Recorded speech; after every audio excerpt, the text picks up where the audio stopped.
La première question concerne votre entrée en politique. Et donc, votre carrière politique est d'abord celle d'un militant qui a gravi les échelons au sein de l'UDR, du RPR, puis de l'UMP. Et finalement, quels avantages tirez-vous d'être entré en politique par la petite? D'abord, merci de m'accueillir et je veux dire que c'est un grand honneur pour moi de passer pour la première fois un grand temps. Je ne sais pas si je suis rentré par la petite porte ou pas, parce qu'en réalité, je suis arrivé dans la vie politique un peu par hasard. J'étais militant du UDR, mais enfin, pas extrêmement. Ça va d'ailleurs vous donner une idée des progrès qu'a fait le fonctionnement de notre système politique. En 1976, un homme politique que vous avez bien connu, qui s'appelait Jacques Chaban-Delmas, a décidé de créer pour la première fois des collaborateurs pour les parlementaires. C'est-à-dire qu'avant 1976, les députés, les sénateurs avaient 0 collaborateur. Il y a même eu une époque pas très ancienne où ils n'avaient même pas de bureau d'ailleurs, et où ils faisaient leur courrier dans des salles communes de l'Assemblée nationale.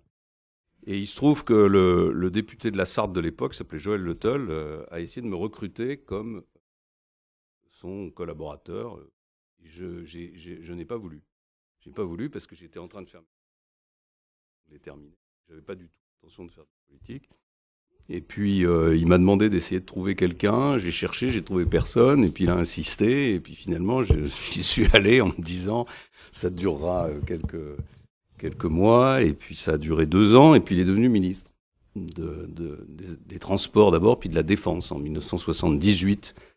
Et il m'a demandé de venir à son cabinet. Je me suis dit, oh, ça va durer 6 mois et c'est intéressant d'aller voir comment fonctionne le pouvoir, comment fonctionne un ministère. Voilà. Et puis il est mort, il a fait une crise cardiaque, je suis pour rien, en décembre 1980. Et là, j'ai décidé de retourner à mes études et d'aller construire une vie professionnelle. Et à ce moment-là, ce sont les élus de la Sarthe, et en particulier de la ville de Sablé, qui sont venus me voir en me disant « mais il faut que vous vous présentiez aux élections ». Je me suis présenté aux élections, voilà. Donc je ne sais pas si c'est la petite porte ou la grande porte, mais vous voyez, c'est souvent on dit pour faire de la politique, il faut avoir une ambition terrible, il faut absolument il faut être né en pensant qu'on va être président de la République, tout ça. Moi, ça m'est pas arrivé, et je trouve pas ça plus mal, parce que je pense qu'au fond, les responsables politiques doivent être des gens normaux. Je sais que c'est une formule qui a été utilisée. Avec un succès moyen, mais c'était quand même l'inspiration, je la partage. Voilà, je ne sais pas si j'ai répondu à votre question. Oui, très bien. Mais du coup, comment devenir Premier ministre lorsque l'ENA et Sciences Po ne figurent pas dans votre formation? En l'occurrence, il se trouve que pour la première fois depuis bien longtemps, pendant 5 ans, on a eu un président de la République et un Premier ministre qui n'avaient fait ni Sciences Po ni l'ENA. C'est vrai. Encore que pour Nicolas Sarkozy, je ne sais pas si... Non, Sciences Po, je ne sais pas. Enfin, en tout cas, il n'avait pas fait l'ENA. Il avait peut-être fait Sciences Po. Il n'a pas été diplômé, me dit ma voisine. Ça, c'est pas gentil. C'est pas moi qui l'ai dit. Hein. C'est la vérité.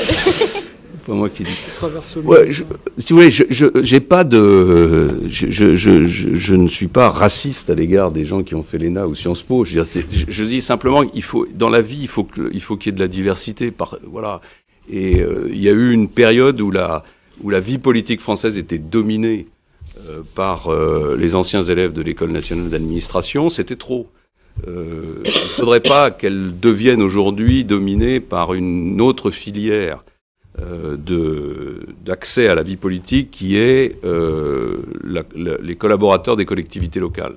On s'aperçoit que on est dans une phase où un très grand nombre d'élus aujourd'hui, en particulier de jeunes élus, sont arrivés à la politique par les cabinets des collectivités locales. Bon, là aussi, il faut qu'il y en ait, mais il faut que tout ça soit un peu plus divers et un peu plus brassé. En tout cas, moi, ça ne m'a posé aucune difficulté. Je n'ai ressenti ni, comment dirais-je, mépris de la part des hauts fonctionnaires à mon égard, et je n'ai pas de complexe dans ce domaine, mais j'en fais pas non plus un titre de gloire. Hein. D'accord. Et ça n'a pas été un handicap, par exemple, en termes de réseau ou en termes de compétences? De compétences, sûrement pas. Moi, mes compétences, je les ai acquises dans mes mandats politiques. Je les ai acquis comme maire, je les ai acquis comme président de conseil général, je les ai acquis comme parlementaire, comme président de commission à l'Assemblée nationale. Voilà, c'est là que j'ai acquis mes compétences. Et je pense que c'est pas une mauvaise école. Ça vaut sûrement bien les stages en entreprise de l'École nationale d'administration. Non, franchement, j'ai jamais ressenti ça comme un handicap, ni comme un avantage. Et en termes de réseau non plus ? On dit que j'en ai pas de réseau, donc peut-être, mais jusqu'à maintenant, ça m'a pas manqué. J'aime pas les réseaux au sens où j'aime pas les clans, j'aime pas les gens qui s'organisent avec un seul objectif qui est de prendre le pouvoir. J'ai jamais été comme ça, c'est peut-être un défaut, on me le reproche souvent, mais j'ai l'impression qu'on peut quand même réussir à exercer des fonctions importantes sans avoir de clan ou de réseau au sens où on l'entend en général. Moi, je me considère comme un homme libre qui ne doit rien à personne, sauf à ses électeurs, sauf à ceux qui le désignent pour le représenter. Et j'ai pas l'intention de changer. Voilà. Puis c'est un peu tard maintenant, comme vous l'avez dit, hélas, à 60 ans, pour constituer des réseaux. Et pourtant, juste une parenthèse, François Fillon, on sait que vous nourrissez quelques ambitions qui supposent un minimum d'organisation et en tout cas de fédération, d'amitié, de partis, de structurer sa campagne ou à venir, ou en tout cas ses réseaux pour le coup. Oui, bien sûr, mais moi j'essaie de le faire en étant, d'abord en restant moi-même, c'est-à-dire que j'ai jamais eu de communicant à côté de moi. Je ne sais pas ce que c'est que des stratégies de communication élaborées. Je réagis comme je suis, avec mon histoire et mes qualités et mes défauts. Jusqu'à maintenant, ce que j'ai constaté, c'est que ça ne me privait pas d'une adhésion assez forte au sein même de ma propre famille politique. J'ai été pendant 5 ans Premier ministre parce que le président de la République m'avait choisi, mais aussi parce que j'ai eu pendant 5 ans un soutien exceptionnel de la majorité parlementaire. Et vous savez, les institutions de la Ve République sont assez compliquées. Le Premier ministre, il est en principe le patron du gouvernement et donc c'est lui qui conduit la politique du pays, mais comme il n'est pas élu au suffrage universel, il est naturellement sous l'autorité morale du président de la République, en tout cas quand il n'y a pas de cohabitation.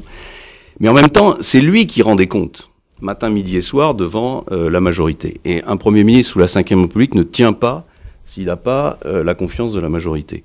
Et souvent, je lisais dans les innombrables commentaires qu'on faisait sur moi, sur est-ce que j'allais rester, est-ce que j'allais pas rester, etc. Je disais des tas de choses qui étaient très intéressantes, mais qui avaient rien à voir avec la réalité. La réalité, c'est que vous restez quand vous avez la confiance de la majorité. Et un président de la République ne change pas un Premier ministre qui a la confiance de la majorité. En revanche, quand vous commencez à devenir plus faible face à votre majorité, c'est là où la question se pose. Donc ça veut dire que sans avoir de réseau, ça m'a pas empêché d'avoir une adhésion forte pendant 5 ans de la majorité parlementaire.